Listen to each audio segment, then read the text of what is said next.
Hello, and welcome back to Missouri's Civil War.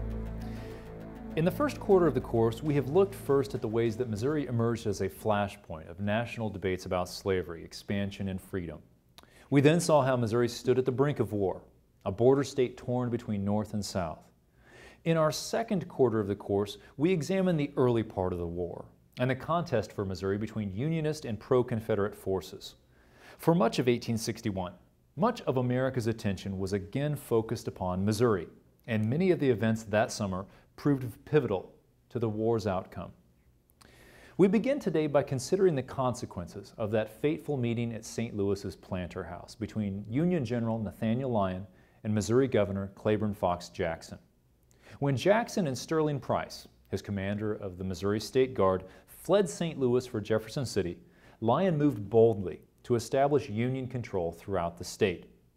Ahead of the advancing federal army, Jackson's pro-Confederate administration and several sympathetic state legislators abandoned the capital. We will consider how Lyon's boldness also thwarted a financial conspiracy instigated by the Jackson administration. The failure of this conspiracy, recently uncovered by historian Mark Geiger, helps us to understand how things in Missouri begin to go badly for Confederate sympathizers. After taking the capital, federal troops pursued the secessionist leaders up the Missouri River to the town of Boonville, and the brief skirmish there, resulting in Union victory, drove Jackson and his followers deeper into exile, raising Unionist hopes for the state. The first months of the Civil War brought dramatic swings in momentum. Nathaniel Lyon seized the early advantage when he captured that federal arsenal in St. Louis and dispersed the state militia that had gathered west of the city. The subsequent Camp Jackson riot fueled widespread outrage, fulfilling many of Missourians' worst fears about coercion. Although this anger bolstered political support for Claiborne Jackson, the governor then lost much of his advantage at the Planter House meeting when Lyon seized the initiative, again by declaring war upon the state government. Thanks to this bold move, Lyon, more than any other single person, helped to secure Missouri for the Union. Had he waited for official authorization from the War Department, the tentative peace brokered by the Harney-Price deal, it might have held. The secessionist governor may well have succeeded in maneuvering Missouri into the Confederacy. Lyon's strategy after the Planter House meeting was simple in concept, but difficult to execute. He envisioned 3 federal columns operating at almost the same time.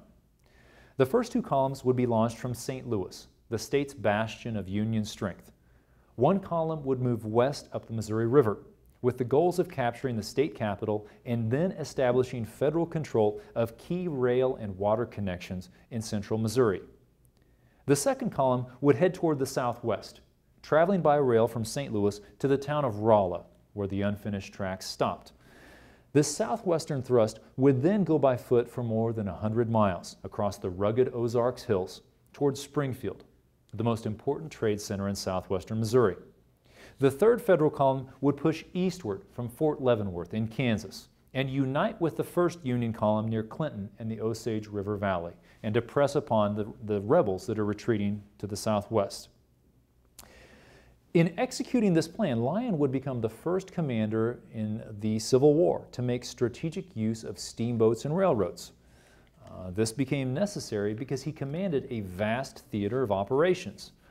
His main column, once it moved up the Missouri toward Jefferson City and then southward toward Springfield, it would travel more than 260 miles.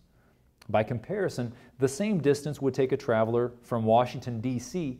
deep into North Carolina or west to the Ohio River.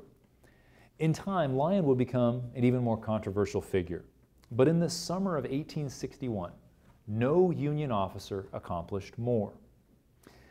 The decision by Jackson and Price to burn the railroad bridges over the Gasconade and Osage rivers west of St. Louis, this did not slow the federal advance. Lyon instead moved up the river with 3 steamboats and 2,000 men. He reached Jefferson City on June 15th, 2 days after the governor and most members of the state General Assembly had fled the capital. Union troops occupied the town's public buildings, but Lyon did not extend his protection to the mansion that had been abandoned by Jackson. A newspaper correspondent described the looting that soon followed. Sofas were overturned, carpets torn up and littered with letters and public documents. Tables, chairs, curtains, cigar boxes, champagne bottles, inkstands, books, private letters, and family knickknacks were scattered everywhere. In addition to setting Jackson's men to flight, Lyon's bold actions had other far-reaching consequences. Historian Mark Geiger has revealed that in early 1861, Missouri's secessionist leaders hatched a large-scale financial conspiracy. Back when Jackson and the legislature were deadlocked over the militia bill I described, the governor and his friends conspired to divert money, illegally, from the banks to arm rebel military units that were then forming throughout the state. These banks, as the conspiracy went, would then extend short-term financing because most people at that time did not expect a long, bloody war. As the conspirators saw it, once the nation had split and order was restored, the new Confederate state government in Missouri would sell bonds to repay these banks. Most of Missouri's bankers supported secession, especially in the wealthiest counties of the Little Dixie region, and they were ready to cooperate with Jackson's plan. Remember, these are the places where slavery was the strongest and where the economic and cultural ties to the South ran deepest. The plan, as Geiger describes it, was basically sound. In Alabama, the governor had financed the state militia in the same way. There was a crucial difference, though, in the political climate between these two states. In Alabama, that policy enjoyed broad popular support. But in Missouri, the strong preference for neutrality meant that the plan developed in secret. Looking at the banks in central Missouri, Mark Geiger found that 30 banks paid out their money in thousands of promissory notes signed by local, wealthy, pro-secessionist citizens. They were usually the bankers' relatives. These loans were mostly unsecured, worth far more than the signers' assets. The men who signed them didn't think they would ever have to repay the money. The banks didn't think that they would have to repay. Missouri's pro-Confederate leaders repeatedly pledged to them that they would repay any debts incurred for what they called the defense of the state. And the government of the Confederate States of America gave the same assurances. Well, fighting in Missouri broke out. Federal troops quickly gained control of several key towns, and as the war dragged on, Unionists ejected pro-Confederate bankers from their positions. They replaced them with Union men. Starting in early 1862, these banks, which are now in Union hands, filed lawsuits in civil courts to recover these loans, which were now in default. Wealthy secessionist Missourians had loaned money to a Confederate state government that did not yet exist and never would. What Mark Geiger uncovered was remarkable. Mark was a man who worked in finance and had been an auditor himself, and he did the kinds of research in bank records that no historian had previously studied or understood, frankly, and his discoveries are a big deal. He found more than 2,900 lawsuits in 40 counties, about a third of the state, an area the size of West Virginia. The signers of these private debts were now personally liable. For many, they had few liquid assets left, and what they did have, land, the county courts began to sell off at sheriff's sale. By war's end, hundreds of thousands of acres of prime farmland, some of the most fertile, most expensive farmland in the state, would be sold off. And in Missouri, this failed conspiracy meant that this landed gentry would suffer a spectacular collapse, more dramatic than the collapse of the gentry in any part of the Confederate South. And it's a catastrophe that doesn't come all at once. Imagine a crash in slow motion.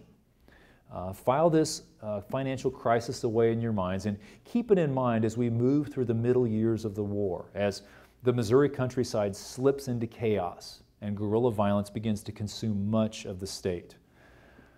Governor Jackson abandoned Jefferson City because he believed that Booneville, which sat to the west upstream on a high bluff, commanded the river in a more defensible position. Pro-Confederate leaders hastily made arrangements, shipping state records and other necessities for their government in exile. Holding Booneville would allow these rebels to control the western third of Missouri, and the stretch of the Big River to points north and west. The pro-Southern sympathies of the surrounding countryside would also provide them with fertile recruiting grounds to help bolster the Missouri State Guard. Nathaniel Lyon stayed in Jefferson City for barely 24 hours. He left behind a small garrison force under Colonel Henry Bornstein, and he moved upriver with most of his force. At Boonville, Governor Jackson had assumed command of the Missouri State Guard himself. Sterling Price had fallen ill and returned to his plantation in Sheridan County, and many of the volunteers that flocked to Boonville belonged to the Saline County Regiment of Colonel John Sabington Marmaduke. And so control of the Missouri State Guard is in the governor's hands, with his relative and subordinate John Sabington Marmaduke assisting. Most of these volunteers, poorly armed, arriving with their own rifles or shotguns or no weapons at all, very few of them had any military training whatsoever. John Sabington Marmaduke was a graduate of West Point, and he feared that these men were no match for the better trained, better equipped federal force that would be arriving at any moment. Marmaduke urged Jackson, to whom he was related by marriage, to withdraw southward to form a defensive line somewhere near the Osage River. In the meantime, he believed these recruits could be drilled, they could improve their discipline, they could enjoy reinforcements from Arkansas. Jackson, though, refused him. Jackson was resolved to stand firm at Boonville. On the morning of June 17th, Lyon's men clashed with state militia just outside of town. This would be the first of the military encounters of the entire Civil War, and it quickly turned into a Union rout. Federal troops outnumbered the state militia 4-1.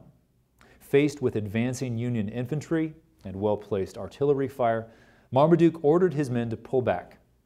Their withdrawal broke into a disorderly retreat. Within 20 minutes, Lyon had driven the rebels from the battlefield. The State Guard's camp showed signs of a hasty retreat. There were overturned chairs, overcooked food, all manner of items abandoned. Observers would call the rebel defeat the Boonville Races. It also became notable as the only time during the whole Civil War when a sitting governor, Jackson, led troops into the field. In the grand scheme of things, the Boonville skirmish was a minor affair. There were barely 24 casualties, dead and wounded, between the two sides. Yet the Federals' victory did have important consequences. It raised morale among Missouri Unionists, and it solidified Lyon's control of the Missouri River. The retreat towards southwest Missouri also cut off the Missouri State Guard from the vast territory in the north where Jackson and Price had hoped to draw recruits. Lyon's continued advance drove secessionist leaders further into exile, isolating them from the rivers, rails, wealth, and men of central and northern Missouri.